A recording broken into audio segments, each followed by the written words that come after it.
Hello, neighbors. Long time no see. I haven't done one of these videos in what seems like forever.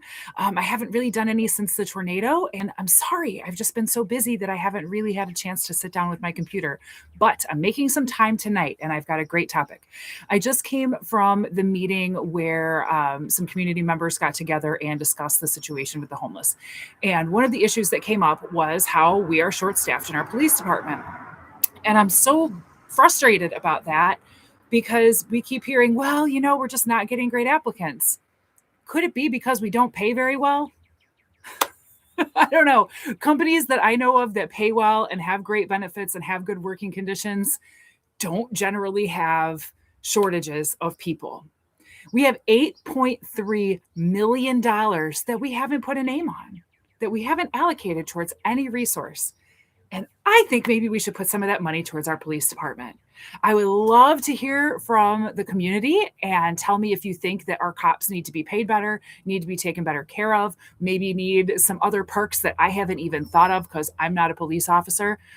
Chief Bowling did tell me a few months ago that he got them things like more comfortable uniforms, which I'm sure is a big change and a really welcome addition for our officers. But being a cop is a hard job.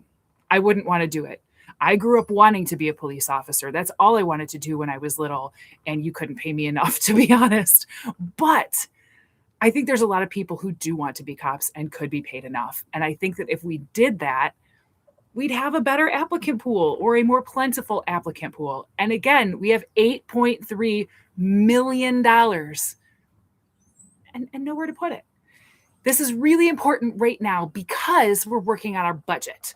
So today is Tuesday, April 28th. I am meeting with Joe Bippus, our city manager, and Bobby Schoon, our finance manager, not this coming Thursday, but the following one. And we're going to have a meeting. I don't know what they're going to tell me. I'm going to basically give them the list of things I want to see in the budget, but I need to hear what you want in the budget. We can't do this alone. And if nobody shows up, Joe's just going to get whatever Joe wants.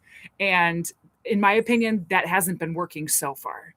So I'm asking you to come to some meetings, okay? Or at least email me. My email is mayor@threeriversmi.org. Please, Facebook isn't really that effective. I can bring in some Facebook, but it's very easy for me to start forwarding emails over to Joe. And he actually does get them, and he usually takes care of whatever it is I send him for the most part. But how do you guys feel about this? Does this sound like something you want? Maybe some more police officers? I think it would help. We're having a big problem downtown with homeless people who don't want help. Some women spoke up tonight and from downtown, and they're scared. They've got, people throwing fits, urinating, defecating, being scary downtown. And it's very true that there are limitations to what the police can do. That's just the way our laws are written, and not just our laws in Three Rivers, but our laws as a nation. It is not illegal to be homeless, but there are things that they're doing that are illegal, and we need to be able to, offer some penalties for that.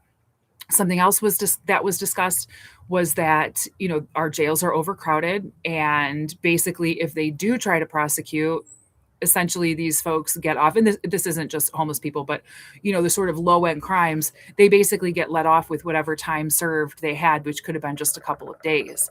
And it's really frustrating for the officers, and I can imagine it would be to go through the hassle of taking somebody off the streets, thinking you're doing a good job for your community, and then having them just get out with barely even a slap on the wrist. That's got to be a slap in the face to our cops, and that's a slap in the face to me as a citizen, and certainly as a mayor. And I imagine it's a slap in the face to you too. So maybe we need to think about some other pressure. I've said before that I needed to get in touch with our prosecutor, Debbie Davis. She's really nice. I've met her several times. She has always said, call me, here's my number, call me. So I'm going to book a sit down with her and ask, what can we do? But with $8.3 million just sitting around, that's been sitting around now for, well over a year, we started with 9 point something. These are some problems I think should have been addressed a long time ago. And I'm not getting anywhere on my own. So again, I need you. The first budget reading is May 12th. That one's for the commission. I don't believe we're going to be taking public input then. The next meeting that we're going to have, crap, I forgot the date and I'm live. Darn it. I'm going to post it in the comments. Is our actual budget meeting. That's not the right date. I'm not even going to say it. I'm so sorry. My date book is in the house. Forgive me. But I'll post that date in the comments. And then, I need you guys to show up and I need you to tell us what you want. Please email me. Please show up to meetings. Go ahead and call me. My phone number is 269-535-4120. Texts are better than calls because I work during the day. I will always return your text, if not immediately, as soon as I possibly can. But I need the community to band together because we need some more cops and we need to make working in Three Rivers an attractive thing if we want great cops. And I think we have a pretty good department right now. I'll be honest, we have definitely in the past had cops that I did not like and did not have a good relationship with and who I do not think were here for the right reasons. But most of the ones I've met here are, from what I can tell, in my opinion, good cops. And they want what's right for our community and they're willing to bust their butts for us. But I think they should also be compensated really, really well for that. I mean, Middlebury, Indiana pays significantly more than we do. And I looked at their crime stats, and I mean, it's Middlebury. I didn't have to look it up. I knew that their crime stats were a fraction of what ours were, and their officers are making more money. Come on, we can do better. So help me do better, you guys. Come on out, come to these meetings, and let's show this town that we care and that we want good things for our community in the way of police officers. So thank you for watching. I'm going to pop those dates in the notes here. And also please follow my Facebook at Mayor Angel Johnston on Facebook. And then obviously if you're watching my YouTube, you're probably here. Please like, share, follow, I guess all that stuff. I'm probably supposed to say that because I'll tell you, I forget to like when the content creator doesn't remind me to. So please do that and maybe we'll make some progress, but we can only do it together. Remember, we're writing the next chapter together. I can't do it alone. Thanks everybody. Have a great night. Sorry about the jitters.